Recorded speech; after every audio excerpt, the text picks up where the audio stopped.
Sur la partie coordinateur, on peut voir évidemment la date, l'immatriculation de l'avion, sa position, le numéro de vol, ainsi que la destination.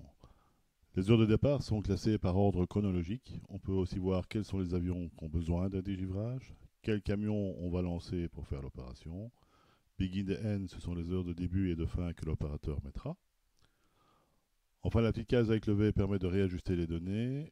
Le thermomètre nous indique quelles sont les parties qu'il faut dégivrer, aussi quel type de fluide on va utiliser pour l'opération. Le petit avion, lui, nous sert à envoyer un message directement au chauffeur. On peut dupliquer évidemment la ligne pour mettre plusieurs camions sur le même vol. Bon, évidemment ici, pour des raisons de facilité, je vais les supprimer. On a aussi l'imprimante qui nous sert à sortir un bon de dégivrage complet. Et enfin, la poubelle qui nous sert à retirer le vol.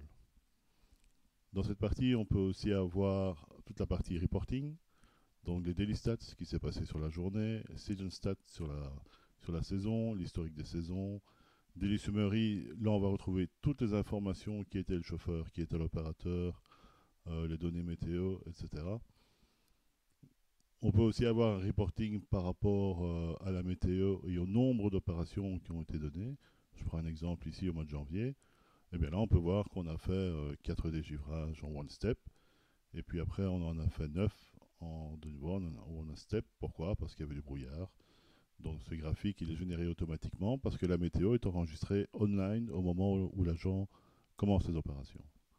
Évidemment, ce graphique peut être sauvé dans tous les formats possibles, histoire de montrer à des compagnies qui aimeraient bien savoir pourquoi on a mis autant de produits, on va dire, sur leurs avions. On sait bien que c'est toujours ce que les compagnies aimeraient bien savoir. On peut évidemment filtrer sur uniquement les avions qui ont besoin de délivrage. Dans la partie paramètres, on pourra déterminer le nombre de camions, la quantité de fluide qu'il peut y avoir dans ces camions, le nom du fluide qu'on utilise, l'étape de holdover time et enfin les users et alors les compagnies. En cliquant sur la météo, on peut aussi avoir les prévisions si l'aéroport le permet, hein, donc d'avoir ce lien dynamique. En cas de question, n'hésitez pas à nous contacter et on fera un plaisir de vous y répondre. Donc merci, à bientôt.